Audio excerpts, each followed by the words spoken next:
71 350 piston rod install. I don't know, this is part 6, or I have no idea. What we got here is, I left the last rod here. Since this was 90, this was built in like 91. Oh, here we are. I switched out the bearings, put new bearings in. Put some fresh rings on, moly rings instead of what was on there. I oiled up these holes, oiled the pin on both sides. Put some oil on the bearing, you can see over here. Everybody builds them different. I cleaned out the hole with WD-40 and a towel. Now I'm going to spray some WD-40 in there. And where the ring goes here, I'm going to take the piston and rod, even though it's got a notch here, it tells you which way it goes. I spray the, let's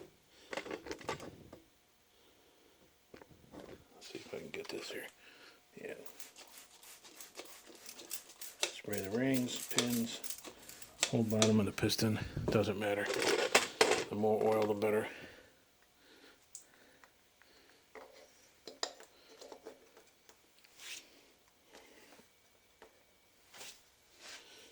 And look, a little more oil. Doesn't hurt.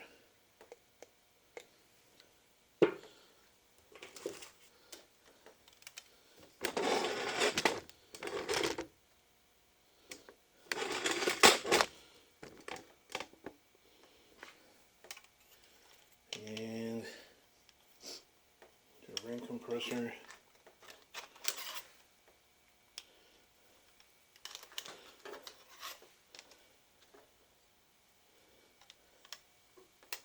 On there.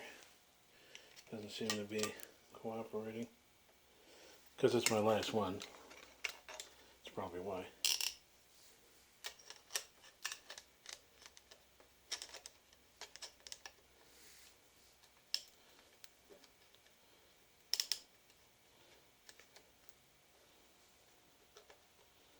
There we go.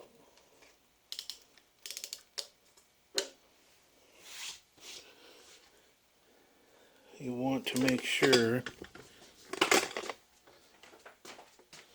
that the rod boots here and the rod cap clear the side of this crank. So I kind of slid it over. Otherwise you'll be pounding your piston in and it's just going to break the side of the crank. It's not going to go anywhere.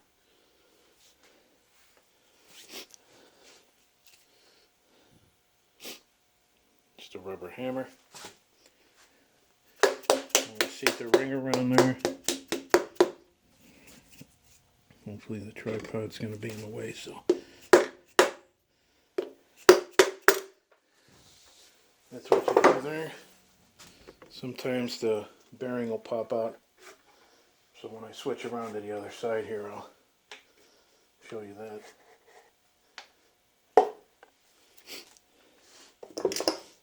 Alright, let's see, how am I going to do this?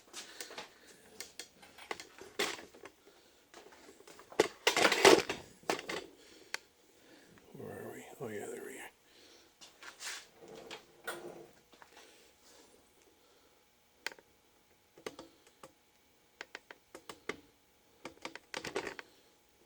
There we go.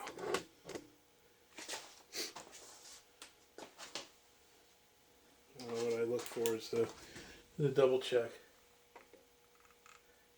that the tang of the bearing is facing upward. And it is. So I shoot a little oil, even though I oiled the bearing, put a little more oil on there. Should be able to push it. Pull the boots off. Now I'm getting the cap.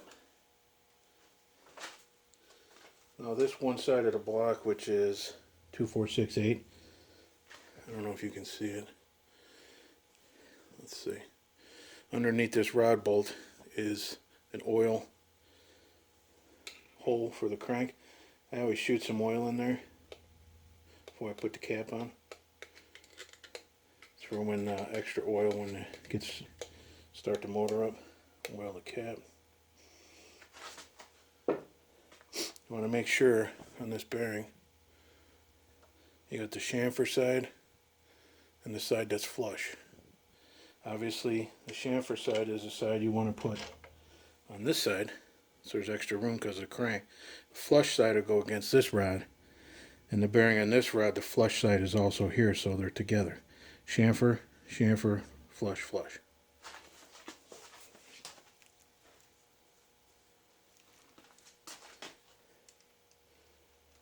Put my nuts on here. These nuts, put these nuts on.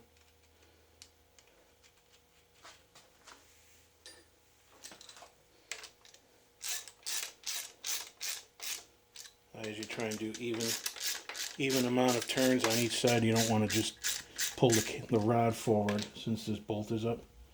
You don't want to pull it forward on only one side. So I'll split that up.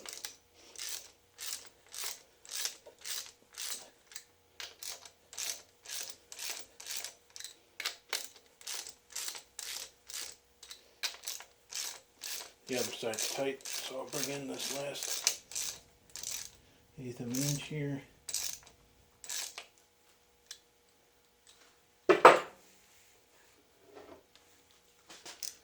Got my Craftsman clicker torque wrench on 45. Is this a 3/8 bolt?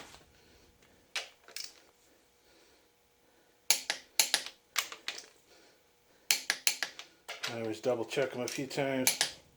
45, and then since I'm there, I double check this one that I already did. And before I put the oil pan on, I'll check all the rods and all the mains again, because you never know. That's pretty much it. Repeat for the other 7 rods, which I did, and that's that.